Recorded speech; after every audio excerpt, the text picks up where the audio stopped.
ke ya o dumedisa BK hoseng ha letsatsi la kajeno. Baruti ba kgalemela bapolotiki ka thata.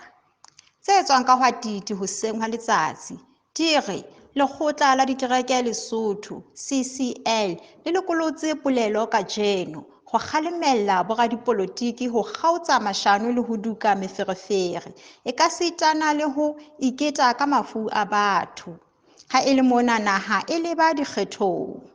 Reverend Ishmael Mqathatsane ha a bua sebokeng sa baqolotsi o itse ba ntshitse dipolelo tse mmalwa pejana ho kgalemela dipolao tsa batho ke mapolesa le batho ba mmino wa famo, empa taba ena e bonahala e hana ho ya moriting, mme dipolao tsena di bonahala haholo ho maqheku le basadi.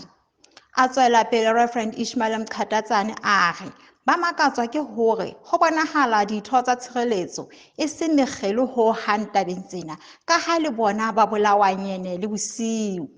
Ha ntshetsa polelo pele a re ba ipiletsa ho boradipolotiki hore naha e ya e lebile dikgethong isao ba lese ho iketa ka mafu a batho hape ba kgaotse dipuo tsa lehloyo tse ka hlohlolotsang merusu le ho arola setjhaba.